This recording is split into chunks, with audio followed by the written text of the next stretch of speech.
So the Nifty has hit 52-week low mark and the situation doesn't seem to get any better in the near future. As every other day there is a massive selling taking place in the Indian as well as global stock markets, leaving the retail investors in the panic mode. Though to some of us the correction in the indices might not look that big, but at the individual stock levels the correction is brutal. Every fifth of the Nifty 50 stock has fallen 30% or more from their 52-week highs. That's how severe the fall is. And when a stock or any financial asset for that matter falls by 20% or more, then it is said to be slipped into the bear market. And if we compare the current market scenario to that of the last year's market, we can see a huge difference. In the month of October 2021, Nifty had touched the all-time high of 18604, and since then it has not been able to touch or even cross that mark for almost 8 months now. And as far as volatility index, that is VIX, is concerned, it is rising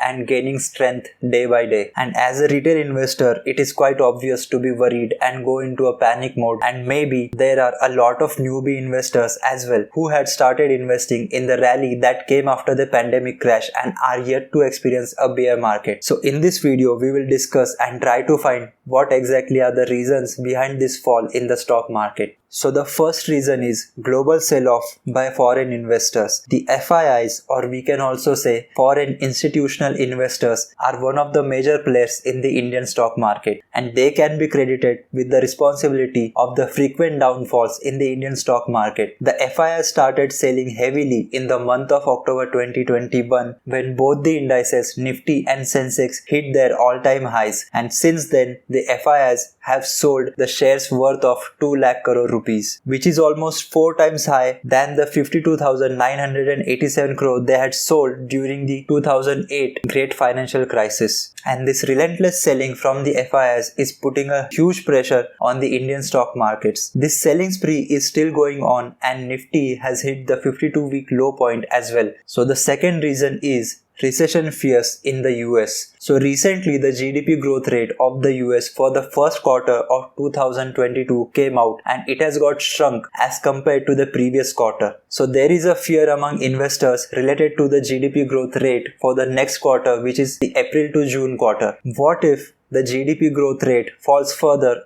and it might actually be the start of the recession? This again points to the high inflation that we are facing in not just our country but around the world. And when there is a high inflation in the economy, the government has two options. Either they can give importance to the inflation or to the growth. And right now the Indian government or the US government or the governments across the world are giving more importance to control the inflation. Hence, there are repetitive rate hikes being undertaken by the central banks around the globe, which we are going to discuss in the next point. So the point number 3 is rate hikes by central banks. Recently, central banks across the world such as Reserve Bank of India, US Fed or the Bank of England have been aggressively raising the benchmark interest rate. In the month of May this year, RBI hiked the repo rate by 40 basis points, and again on 8th of June, the repo rate has been increased by another 50 basis points. Similarly, the US Fed had also hiked their benchmark interest rate twice this year by 50 BPS and again by 75 basis points. On the similar lines, the Bank of England has also raised its interest rate. Due to rising inflation rates in India and across the world, most of the central banks around the globe have hiked their interest rate as a measure to curb the rising inflation. And usually when the interest rates rise, the investors also begin to see higher returns on their savings, as today we can see many banks are offering higher returns on FD after the repo rate hike by the RBI. Hence, this reduces the need for the investors to take the added risk by investing in stocks, and the demand for stocks also reduces. So the reason number 4 is geopolitical crisis. Generally, stock markets do not like and don't respond well to the uncertainty of any kind.